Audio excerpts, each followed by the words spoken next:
Hello student, study knowledge में मैं विवेक आपका फिर से स्वागत करता हूं। दोस्तों आज हम लेकर आए हुए हैं एनडीए एग्जाम 2020 मैथ। ये क्लास 3 है। इसमें हम लोग पढ़ रहे हैं बीजगणित, और बीजगणित में हम लोग पढ़ रहे हैं समांतर श्रेणी अर्थमेटिक प्रोग्रेशन। ये तीसरा क्लास है। दोस्तों आज की क्लास में हम लोग जानेंगे समांतर श्रेणी के प्रगुण क्या होते हैं, गुण क्या होते हैं, और समांतर श्रेणी का समांतर माध्य क्या होता है। ये सब आज डिस्कस करेंगे और इस पर आधारित क्वेश्चन भी हम लोग सॉल्व करेंगे। जो एनडीएम क्वेश्चन पूछा वो सॉल्व करेंगे। और इसके साथ साथ दोस्तों आपको बता दें कि समांतर श्रेणी में तीसरा क्लास, उसके बाद एक चौथा क्लास चलेगा, उसके बाद हम लोग चलेंगे गुणोत्तर श्रेणी पर। बाकी जो क्वेश्चन इसमें से बचेगा आप लोग एक्सरसाइज करते रहिएगा, ठीक। तो दोस्तों क्लास स्टार्ट करने से पहले जो स्टूडेंट चैनल पहली बार है चैनल को सब्सक्राइब कर लें, और क्लास पसंद है तो क्लास को लाइक ज़रूर करें। और दोस्तों आप सभी से अनुरोध है कि क्लास को ज़्यादा से ज़्यादा संख्या में शेयर करें, ताकि जितने स्टूडेंट क्लास में आएंगे उसी हिसाब से आपका क्लास भी एक्स्ट्रा बढ़ता चला जाएगा। क्योंकि अगर आप लोग अच्छे से क्लास में नहीं आएंगे तो हो सकता है कि आपका क्लास रेगुलर एक या दो ही सब्जेक्ट चले। जैसे ही आप लोगों की संख्या जितना ही बढ़ते जाएंगे उसी हिसाब से आप लोगों का क्लास भी बढ़ता जाएगा। तो दोस्तों मुझे उम्मीद है कि आप लोग ज़्यादा से ज़्यादा संख्या में शेयर करेंगे और क्लास को ज्वाइन भी करेंगे। उसके साथ साथ आपको बता दें कि दोस्तों अब तक जो एनडीए सेकेंड का फॉर्म निकला है, जो स्टूडेंट अब तक नहीं फिलअप किए हैं वो जल्द से जल्द फॉर्म को फिलअप कर दें, और उसके साथ साथ आप पढ़ाई में जुट जाइए। तो दोस्तों आइए आज का क्लास स्टार्ट करते हैं। मेरा पहला हेडिंग आता है समांतर श्रेणी के गुण, प्रॉपर्टीज ऑफ अरिथमेटिक प्रोग्रेशन। तो दोस्तों इसमें आपको टोटल 9 पॉइंट मिलते हैं। आपको ये पॉइंट याद होने चाहिए क्योंकि इस पर भी क्वेश्चन आपको बनते हैं। अगर समांतर श्रेणी के प्रगुण से क्वेश्चन बनेगा तो आपको ये पॉइंट याद करना जरूरी हो रहेगा, ठीक। तो पहला पॉइंट हमारा आता है कि यदि समांतर श्रेणी के प्रत्येक पद में एक ही राशि जोड़ी या घटाई जाए तो नई श्रेणी भी समांतर श्रेणी में होती है। कहता है कि किसी पद में समांतर श्रेणी के प्रत्येक पद में एक ही राशि से, जैसे कि मान लेते हैं अगर हमारा श्रेणी जो है वो 1 है, 2 है, 3 है, 4 है, 5 है। इनमें डिफरेंस कितने की है? एक की, ठीक। सर्वांतर था हमारा कितना? 1 है। बोलता है कि जो श्रेणी दिया है इसमें से किसी एक संख्या जोड़ी जाती है या घटाई जाती है। मान लेते हैं सब में एक जोड़ देते हैं, +1 कर देते हैं, तो श्रेणी क्या होगा? पहला कितना हो जाएगा? 2 हो जाएगा, उसके बाद वाला 3 हो जाएगा, उसके आगे वाला कितना? 4, 5, 6, इस तरीके से हो जाए। आप कोई भी संख्या लिख सकते हैं। मैंने एक सिंपल से आपको उदाहरण के लिए लिया है। तो देख सकते हैं दोस्तों फिर से वही श्रेणी बन के आ गई, अर्थात ये भी हमारा क्या होगी? समांतर श्रेणी होगी, क्योंकि इसमें से घटाएंगे 3 में से 2 का 1, 4 में से 3 गया 1, अर्थात इसका सर्वांतर हमारा क्या है? लगभग सबका 1 है। तो देख सकते हैं कि दोनों श्रेणी हमारा किस में हो गई? समांतर श्रेणी में। तो इस तरीके से कहता है कि अगर कोई श्रेणी हमें दिया है जो कि समांतर श्रेणी में है, उनमें वो किसी एक राशि से उसमें जोड़ी या घटाई जाए तो वो जो नई श्रेणी बनकर आती है वो हमारी क्या होती है? समांतर श्रेणी कहलाती है, ठीक। इसके बाद दोस्तों दूसरा पॉइंट हमारा इसमें आता है कि यदि समांतर श्रेणी के प्रत्येक पद में एक ही राशि से गुणा किया जाए या भाग किया जाए तो नई श्रेणी भी समांतर श्रेणी में होगी। बात करते हैं इसकी एग्जाम्पल की। जैसे उसमें एग्जाम्पल मैंने बताया था फर्स्ट वाले में, सेकंड वाले में बताते हैं। तो मान लेते हैं इस कोई श्रेणी है, 2 है, 4 है, 6 है, 8 है। कहता है कि किसी एक राशि से उसमें गुणा किया जाए या भाग किया जाए। तो पहले हम गुणा की बात कर लेते हैं। इसमें मान लेते हैं 2 से हम लोग क्या कर देते हैं? गुणा कर देते हैं, ठीक। जब इनमें सब में 2 से गुणा करते हैं तो कौन सी हमारी श्रेणी प्राप्त होगी?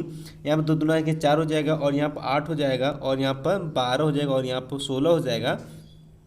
ये हमारा श्रेणी बनकर आ गया। अब हमें चेक करना है कि ये हमारी समांतर श्रेणी है या नहीं। तो देखिए 8 में से 4 गया, 4 बचा, 12 में से 8 गया, 4 बचा, 16 में से 12 गया, 4, अर्थात इसमें जो सर्वांतर आ रहा है वो हमारा D=4 आ रहा है। अर्थात हम कह सकते हैं कि हमारा ये श्रेणी क्या आ गया? हमारा समांतर श्रेणी आ चुका है, ठीक। जब गुणा किया जाए तो बात क्लियर होगी आपको। भाग करने पर देख लेते हैं। तो इसके लिए एग्जांपल फिर वही लेते हैं, 2, 4, 6, 8। इसमें क्या करते हैं? 2 से भाग दे देते हैं, ठीक। भाग करेंगे तो ध्यान से 2 से भाग करेंगे तो ये कितना हो जाएगा? 1 हो जाएगा। ये कितना हो जाएगा? 2 हो जाएगा, और ये कितना? 3, और ये कितना? 4 हो जाएगा। अब देखिए इनमें घटाएंगे, इसका सार्वंतर सब में कितना आ गया? 1 आ गया। तो ये भी हमारी क्या हो गई? हमारा समांतर श्रेणी हो गया। तो यही प्रॉपर्टी कहता है कि यदि समांतर श्रेणी के प्रत्येक पद में एक ही राशि से गुणा किया जाए या भाग किया जाए तो नई श्रेणी जो बनेगी वो हमारा क्या होगा? समांतर श्रेणी होगी। इसी तरीके से जोड़ी जाए या घटाई जाएगी तो भी हमारी श्रेणी क्या होगी? समांतर श्रेणी में होगी, ठीक। ये सब बहुत इंपॉर्टेंट है क्योंकि ये क्वेश्चन में ही यूज होते हैं, इसलिए इसे आप याद रखिएगा। इसके बाद दोस्तों अगला पॉइंट हमारा आता है, तीसरा पॉइंट कहता है कि दो समांतर श्रेणी के संगत पदों को जोड़ने या घटाने से प्राप्त नई श्रेणी समांतर श्रेणी होगी।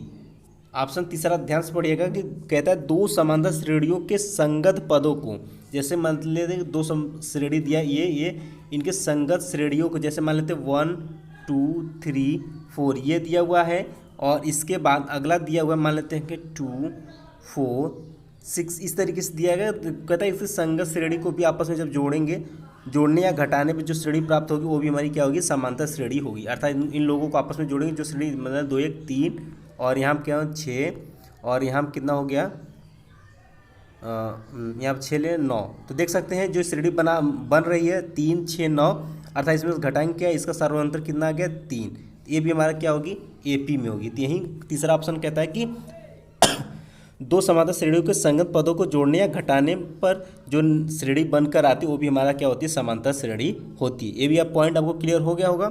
इसका चौथा पॉइंट देख, दो समांतर श्रेणियों के संगत पदों के गुणनफल तथा भागफल से बनी श्रेणी समांतर श्रेणी नहीं होती है। जी हाँ दोस्तों, अब ध्यान दें, जैसे दो संगत श्रेणी यहाँ दिया है, अगर इसमें आपस में गुणा करा देते हैं या आपस वाले को भाग करा देते हैं तो जो श्रेणी बनती है वो हमारा समांतर श्रेणी नहीं होती है। इस पॉइंट को याद रखिएगा, ठीक। इसके बाद पांचवा पॉइंट हमारा है कि यदि समांतर श्रेणी में कोई 3 संख्या लेनी हो तो उन्हें, अब ये नोट पॉइंट, इस पर आपको क्वेश्चन लगाने के लिए बोलता है, दे देगा आपको, जैसे उसमें 3 पद के बोले, 3 पद के लिए कोई क्वेश्चन में बोलेगा तो हम जो मानना होगा वहाँ पर हम लोग मानेंगे A-D A+D। ध्यान समझिएगा, 5वां 6वां 7वां और 8वां पॉइंट लगभग सेम चीज़ है। तो कहता है 5वां पॉइंट हमारा कहता है कि यदि समांतर श्रेणी में कोई 3 संख्या लेनी हो तो उन्हें A-D A+D लेना चाहिए, जब 3 के लिए तब। 4 के लिए कहता है 6ठा पॉइंट में कि यदि समांतर श्रेणी में कोई 4 संख्या लेनी हो तो उन्हें A-3D A-D A+D और A+3D लेना चाहिए। उसके बाद दोस्तों अगला है, उसके बाद हमारा तीसरा में चौथा, जब 4 अंक संख्या लेनी होगी तो हम इस तरीके से मानेंगे A-3D A-D A+D और A+3D। देखिए ध्यान समझिएगा, पहले वाले में किस तरीके से मानते हैं कि 3 मानना होगा तो बीच वाला A रहेगा, इधर का A+D हो जाएगा और इधर का A-D हो जाएगा, ठीक। अगर चौथा लेना हो तो चौथा में जो होगा, तो ध्यान समझिए, जब 4 लेंगे तो 4 में हम लोग करेंगे क्या कि जो बीच वाला रहेगा वो A+D रहेगा और A+3D, अर्थात कहने का मतलब 4 पद है तो जो D होगा वह 3 से चालू होगा, अर्थात 3D से चालू होगा। तो एक हो जाएगा A+3D, दूसरा का हो जाएगा A+D और इसी का जस्ट माइनस हो जाता है। यहाँ आप देख सकते हैं आप A-3D A-D A+D A+3D इस तरीके से लेंगे। अब फिर अगला पॉइंट कहता है यदि समांतर श्रेणी में कोई 5 संख्या लेनी हो तब किस तरीके से मानेंगे, तो उसमें बीच वाला हमारा पद क्या रहेगा, A रहेगा। इसके बाद इसमें जोड़ते जाएंगे, अर्थात हो जाएगा A+D हो जाएगा A+2D हो जाएगा, जस्ट इसी का ये माइनस में हो जाएगा A-2D A-D हो जाएगा। इस तरीके से मानते हैं, इसको याद रखिएगा आप लोग। फिर 8वां पॉइंट आता है कि किसी n पदों की समांतर श्रेणी में अंत से केवां पद ज्ञात करने के लिए ये फार्मूला होता है L+K-1 और क्वेश्चन -D, जहाँ अंतिम पद है और D हमारा क्या है, सर्व अंतर है, ठीक। इसके बाद अगला है हमारा, यदि AB तथा C समांतर श्रेणी में है तो 2B = हमारा हो जाएगा A+C।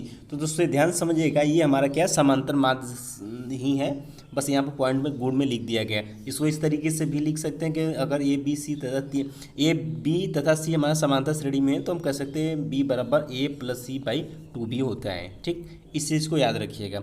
इसके बाद दोस्तों हमारा अगला पॉइंट आता है, नेक्स्ट हेडिंग आता है समांतर माध्य। वेरी इंपॉर्टेंट है, इस पर भी क्वेश्चन आपसे बनते हैं और एग्जाम में पूछे गए क्वेश्चन है, ठीक। तो आता है हमारा समांतर माध्य। अर्थमेटिक मीन क्या होता है, ध्यान समझिएगा। यदि हम दो संख्याओं A तथा B के मध्य एक, ध्यान समझिएगा, यहाँ पर बात हो रही एक समांतर माध्य का समावेश करते हैं तब ये फार्मूला लगाएंगे। जब एक पूछेगा तब, जैसे मान लो A-B दे रखा है या A-B-C है, बीच वाला पूछता है और एक के लिए बात होगी तो ये वाला फार्मूला हम लगाएंगे। बस इतना ध्यान रखिएगा, बाकी क्वेश्चन हम लोग इसको डिस्कस कर लेंगे। तो इसके लिए फार्मूला हमारा हो जाता है समांतर माध्य बराबर हो जाता है A+B/2, ठीक, अगला इसमें पॉइंट ही दे रखा है कि दो राशियों a व b के बीच n समांतर माध्य पदों का योगफल उन राशियों के समांतर माध्य से n गुना होता है। अर्थात जैसे कि मान लेते हैं हमारा समांतर माध्य दिया a1 plus a2 plus dot dot an तक दिया है, तो उसमें क्या होता है जो उनका समांतर माध्य निकलता है, जैसे कि इसका समांतर माध्य है, तो उसमें क्या होता है कि अगर n टर्म्स तक रहेगा तो उसमें n से गुणा हो जाता है, बस और कोई इसमें फर्क नहीं पड़ता है। ध्यान समझिएगा, तो क्या हो जाएगा n plus a plus b by 2 हो जाता है। यहाँ a दिखाया है तो ये मान लेते हैं a इसलिए दिखाए जो ये श्रेणी है, तो ये श्रेणी मान लेते हैं ये a बराबर a1 plus a2 plus a3, तो यहाँ पे हमने यहाँ पे क्वेश्चन में a लिखा गया। आप इतना जरूर याद रखिएगा, इतना याद रखेंगे फिर भी आपका काम हो जाएगा। ठीक, इसके बाद इसी में एक पॉइंट और आता है, ध्यान समझिएगा, इसमें थोड़ा सा अगले वाले से अंतर है। कहता है दो संख्याओं के मध्य समांतर माध्य, मतलब एक से अधिक की बात हो रही थी। अभी हमने पढ़ा था a प्लस बी बाई 2 किसमें, अगर उसमें एक दो के बीच में एक समांतर माध्य हो उसके लिए हमने पढ़ा था a प्लस बी बाई 2, लेकिन एक से अधिक हो तब के लिए क्या करेंगे, arithmetic mean between two numbers. तो देख सकते हैं यहाँ पर लिखा है माना दो संख्या a व b हैं जहाँ n हमारा क्या समांतर माध्य है, n समांतर माध्य a1 a2 dot dot an इस प्रकार है कि देखिए, अब ये देखिए इसमें क्या है a b के बीच में कितनी समांतर माध्य है, a1 plus a1 a2 a3 dot dot an तक है। ठीक, तो इसका जो समांतर श्रेणी बनाते हैं उसके लिए हमारा d क्या हो जाता है, d इक्वल टू क्या होगा, b माइनस a होगा अपान n टर्म्स तक है तो n प्लस 1 हो जाएगा, n प्लस 1। ध्यान से समझिएगा, n प्लस 1 किस लिए लिखे हैं कि इसमें क्या n टर्म्स तक है, n टर्म्स तक हैं तो n तो रहेगा प्लस एक पॉइंट और आगे है तो उसमें प्लस 1 हो जाता है। यही लिखा गया है d equal to b minus A upon n plus 1। अगर एक से अधिक समांतर मान निकालना होगा तो उसका सार्वंतर का फार्मूला ये होता है, और उसके लिए हमारा समांतर माध्य होता है ए आर इक्वल टू होता है A plus R question B minus A upon n plus 1। ठीक, इस चीज़ को ध्यान में रखिएगा। r जो हमारा होगा 1 2 3 4 5 इस तरीके से होगा। तो दोस्तों इस फार्मूले को आप याद रखिएगा, जब समांतर श्रेणी में एक से अधिक समांतर माध्य पूछेगा तो ये फार्मूला हम लोग लगाएंगे। r आपको पता हो गया है, बाकी जो कुछ रह जाता है जब क्वेश्चन हम लोग देखेंगे तो उसमें पूरी तरीके से आपको क्लियर हो जाएगा, बट आप फार्मूला याद रखिएगा। तो दोस्तों आज की क्लास में हमारा पूरा समांतर श्रेणी का थ्योरी पार्ट जितना था सब कुछ क्लियर हो चुका है, सिर्फ बचा इसमें क्वेश्चन लगाने के लिए। तो दोस्तों आइए पहला क्वेश्चन देखते हैं। पहला क्वेश्चन है, ध्यान समझिएगा, ये क्वेश्चन हमारा है समांतर श्रेणी के प्रगुण पर ही आधारित क्वेश्चन है। ठीक, ध्यान समझिएगा। क्वेश्चन कहता है यदि 2800 समांतर श्रेणी के 4 क्रमागत पक्षों में इस प्रकार बांटा जाए कि पहले व तीसरे के गुणनफल का अनुपात दूसरे व चौथे के गुणनफल के साथ 8 संबंधे 15 हो तब वे पद होंगे। ये हमसे पूछा हुआ है। अब ध्यान समझिएगा, हमें बोला यदि 28 को समांतर श्रेणी के 4 क्रमागत, यहाँ बात आ गई 4 क्रमागत की ना, जैसा कि मैंने प्रगुण में बताया था कि अगर 4 की बात करते हैं तो हम किस तरीके से समांतर श्रेणी का पद मानेंगे 4, वो इस तरीके से मानेंगे। कौन कौन से मानेंगे, एक मानेंगे a माइनस 3d पहला, दूसरा पद हो जाएगा a माइनस डी, और तीसरा हो जाएगा a प्लस डी, और चौथा हो जाएगा a प्लस 3d। ये मानेंगे। बोलता है 4 क्रमागत पक्षों के, अर्थात हम कह सकते हैं कि 4a बराबर हमारा कितना 28 को बोलता है कि 4 क्रमागत पक्षों में इस प्रकार बांटा जाता है। तो ध्यान समझिएगा 4 से इसे काटेंगे तो अर्थात a बराबर हमारा निकल के आ गया 7, अर्थात a हमें क्लियर हो गया कि a हमारा कितना आ गया 7 आ गया। तो वो कहता है, अब ध्यान समझिए, ये हमने माना है जो कि जैसा कि हमने प्रगुण में बताया था कि अगर 4 क्रमागत पक्षों में अगर 4 की बात होती है तो हम मानते हैं समांतर श्रेणी में ये पद। ठीक, ये पहला हो गया, ये दूसरा, और ये तीसरा पद होता है, और ये चौथा होता है। तो अब आगे ध्यान से क्वेश्चन समझिएगा। कहता है कि पहले व तीसरे के गुणनफल, तो पहला कौन है लिख लेते हैं a माइनस 3d इंटू तीसरा कौन है a प्लस डी, ठीक, का गुणनफल का अनुपात जो है वो क्या, दूसरे और चौथे गुणनफल के साथ। तो अनुपात की बात करते हैं तो ये बटे में हो जाएगा। अब कहता है दूसरे और चौथे, तो दूसरा कौन सा है, ये a माइनस डी, और क्या चौथा a प्लस 3d का कितना के गुणनफल के साथ 8 संबंधे 5 हो, तो अर्थात हम कह सकते हैं 8 बटे के 15 हो तो वे पद होंगे। अब दोस्तों यहाँ से हमें निकालना है डी, ठीक। तो अब हम आसानी से इसका डी निकाल सकते हैं सॉल्व करके। तो इसको सॉल्व करते हैं। अब इसका गुणा इसमें करा देते हैं, इसका गुणा इसमें करा देते हैं, तो यह हो जाएगा 15 कोष्ठ में। अब इनका बारी बारी से गुणा कराते हैं तो क्या हो जाएगा ए स्क्वायर, इसका गुणा कराते हैं ए स्क्वायर हो जाएगा -3AD हो जाएगा। और डी से कराते हैं तो क्या हो जाएगा +8D हो जाएगा और -3D स्क्वायर हो जाएगा, ठीक। इतना हो गया। और इसका कराएंगे तो ये क्या हो जाएगा, इसका गुणा कराते हैं तो क्या हो जाएगा ए square +3AD -AD -3D square. इतना हो गया, ठीक। इतना हो गया। अब ध्यान समझिएगा, यहाँ से हो गया 15। अब इसमें देखिए क्या -3AD और यहाँ +AD है, तो यहाँ से क्या हो जाएगा ए स्क्वायर -2AD -3D स्क्वायर बराबर यहाँ पर 8 हो गया, यहाँ पर हो गया ए स्क्वायर, इसमें से घट जाएगा प्लस क्या आ जाएगा 2AD -3D स्क्वायर हो जाएगा, ठीक। अब इनका गुणा कराकर आपसे इसको सॉल्व करते हैं। यहाँ से क्या हो जाएगा 15A स्क्वायर -30AD हो जाएगा और माइनस ये हो जाएगा 45D स्क्वायर, इधर हो जाएगा तो 8A स्क्वायर +16AD हो जाएगा यहाँ से, और यहाँ पर हो जाएगा -24D स्क्वायर हो जाएगा। अब इसको देखिए सॉल्व करते हैं, इसको इधर लेकर आते हैं तो क्या हो जाएगा, यहाँ से सिर्फ बचे कितना 7A स्क्वायर बचेगा, और यहाँ देखिए +16AD है और यहाँ क्या है -30AD। इसको इस तरफ लेकर आएंगे तो क्या हो जाएगा, ये जुड़ जाएगा, ये हो जाएगा 46AD हो जाएगा। ये -45D स्क्वायर है, इसको इधर लेकर आएंगे तो ये प्लस में हो जाएगा, और इसको जब प्लस में तो ये घटेगा तो ये हो जाएगा आपका 21D स्क्वायर इक्वल टू क्या हो जाएगा हमारा 0 हो जाएगा। इसके बाद इसको इस तरफ लेकर चलते हैं और इसमें से 7 कॉमन ले लेंगे तो क्या हो जाएगा हमारा ए स्क्वायर -3D स्क्वायर बचेगा, और ये हो जाएगा हमारा 46AD। और ए का वैल्यू हमें पता है, ठीक। ए का वैल्यू पुट कर देते हैं तो यहाँ 7 हो जाएगा, ये यहाँ 7 के स्क्वायर -3D स्क्वायर, और यहाँ हो जाएगा 46 गुणे के 7 × D हो जाएगा, ठीक।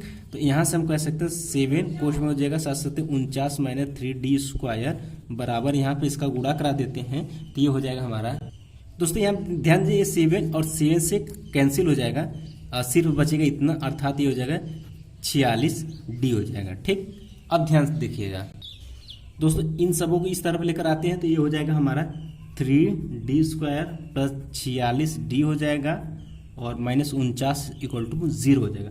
अब इनका हमें करना है गुणनखंड, तो गुणनखंड इसका करेंगे तो एक क्वेश्चन में आ जाएगा D-1 आएगा और दूसरे में आ जाएगा 3D + 49 = 0 हो जाएगा। तो ध्यान समझिएगा, यहाँ से D बराबर हमारा कितना हो जाएगा 1 हो जाएगा, और एक ये वैल्यू निकालेंगे तो D बराबर क्या हो जाएगा -49/3 जो कि अमान्य होगा, ठीक, जो कि अमान्य होगा।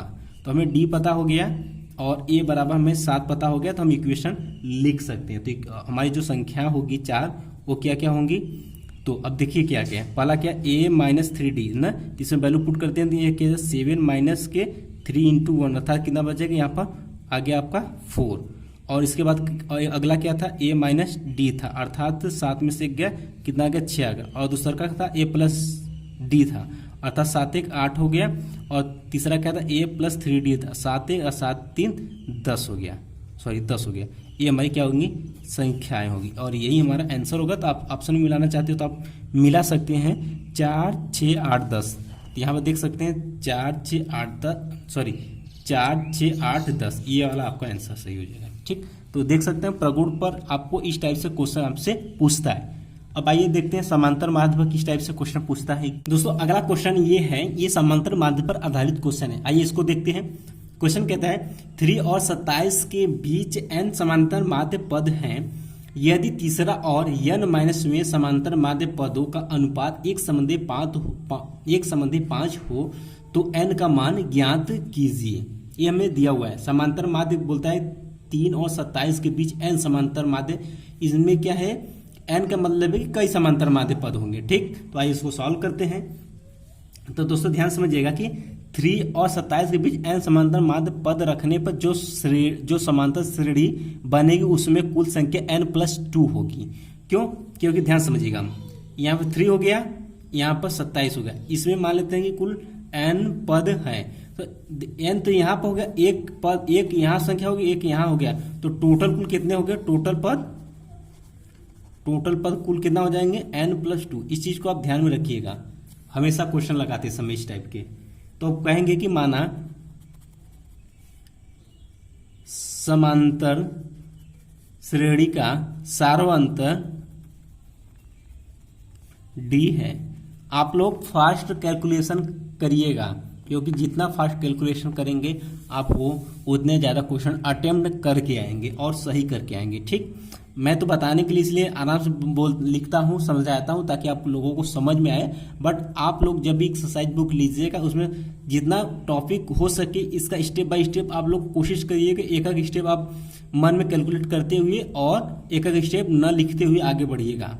जितना शॉर्ट आप कैलकुलेशन जितना फास्ट करेंगे उतना ज़्यादा क्वेश्चन आप अटेम्प्ट करके आएंगे। ठीक, तो दोस्तों ध्यान दीजिएगा।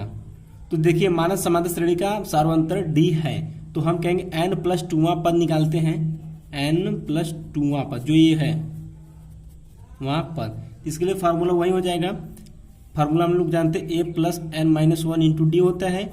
ठीक, तो यहाँ पर a की जगह हमारा क्या है? 3 है, क्योंकि ये देखिए 3 से 27 के बीच में पूछा, 3 हमारा क्या होगा? वो a होगा, अर्थात प्रथम पद होगा। ठीक, तो यहाँ बात करते हैं, तो यहाँ क्या हो जाएगा?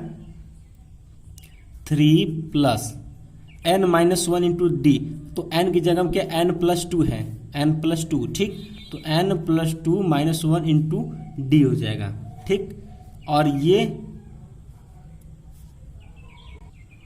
ये किसके बराबर होगा? ध्यान समझिएगा दोस्तों, हमने एक फर्स्ट क्लास में बताया था कि जब हमारा nवां पद अंतिम पद के बराबर हो तो n बराबर l होता है। ठीक, तो यहाँ पर n+2वां पद कौन आएगा? 27 आएगा, तो हम कह सकते हैं कि ये 27 के बराबर होगा। बराबर यहाँ पर हो जाएगा 3+, यहाँ पर क्या हो जाएगा? n+1 D। ठीक, ये हो जाएगा हमारा इक्वेशन 1। इसके बाद ध्यान समझिएगा, इसको और सॉल्व करते हैं, 3 को इधर लेकर आते हैं, तो क्या हो जाएगा? n+1 D बराबर कितना हो जाएगा? इसमें से 27 में 3 गया, कितना बचेगा? 24 बचेगा। तो यहाँ से हम कह सकते हैं D बराबर हो जाएगा 24/n+1। बात क्लियर हो गई? ठीक, अब लिखेंगे तीसरा मध्य पद।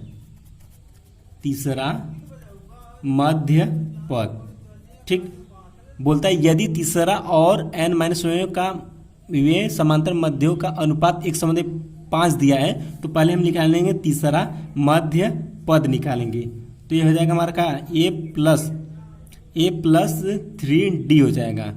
ठीक, अर्थात हम इसको सॉल्व करना चाहें तो कर सकते हैं, यहाँ से हमारा हो जाएगा। और ये मैंने कहाँ से लिखा? ध्यान समझिएगा, यहाँ से ये था और यहाँ पे इसमें n टर्म्स हैं, तो कैसे लिखेंगे श्रेणी?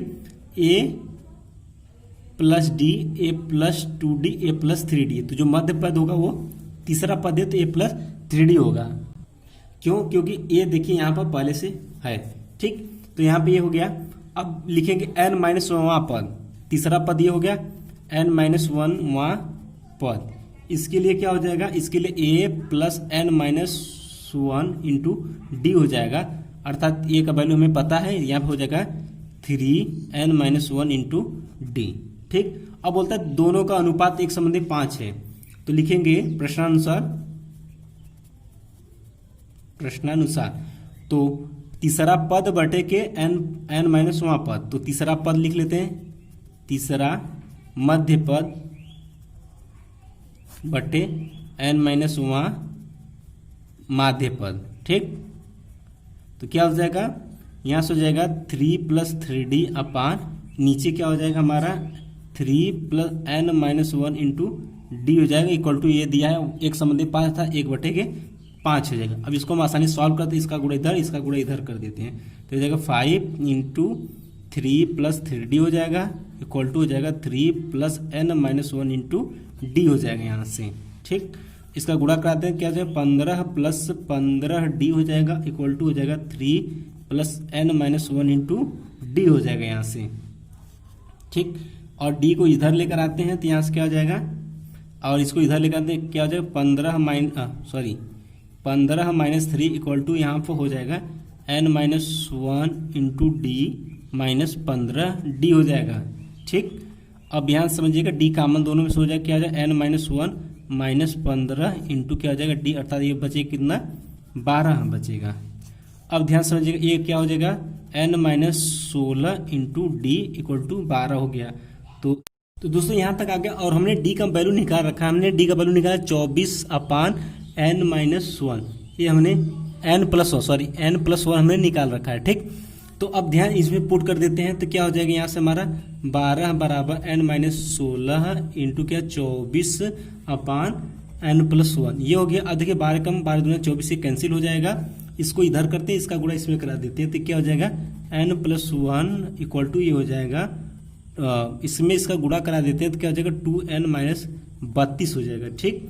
तो यहाँ से हो जाएगा n+1 इक्वल टू, अब दोस्तों ध्यान समझिएगा इसको इधर लेकर आते हैं तो क्या हो जाएगा 2n-n बराबर 1 प्लस 32 हो जाएगा, इसको इधर लेकर जाते हैं तो क्या हो जाएगा यहाँ से n बराबर हो जाएगा 33, और ये n का हमसे वैल्यू पूछा हुआ था और यही हमारा क्या होगा आंसर होगा। तो दोस्तों आज की क्लास में बस इतना रहने देते हैं, नेक्स्ट क्लास में हम आप लोग कमेंट में कमेंट करिएगा कि नेक्स्ट क्लास में क्या हम लोग गुणोत्तर श्रेणी पर चले या फिर इसमें एक क्लास में पूरा इसमें से जो भी समांतर श्रेणी का क्वेश्चन है वो डिस्कस करें, या फिर जीपी पढ़ाने के बाद और हरात्मक श्रेणी पढ़ाने के बाद तो फिर लास्ट में क्वेश्चन पूरी तरीके से डिस्कस किया जाए। आप हमें जिस तरीके से कमेंट बॉक्स में कमेंट करें उसी तरीके से हम अगला क्लास लेंगे। अगर आप लोग कमेंट नहीं करेंगे तो हम नेक्स्ट चैप्टर अर्थात गुणोत्तर श्रेणी पढ़ाएंगे। तो दोस्तों आपको बताते चले कि और आपका 9 बजे आपका रसायन विज्ञान का क्लास चलेगा, रसायन विज्ञान का क्लास चलेगा, तो आप लोग ज़्यादा से ज़्यादा संख्या में इस क्लास को ज्वाइन करिएगा। तो मिलते हैं नेक्स्ट क्लास में, तब तक के लिए जय हिंद जय भारत।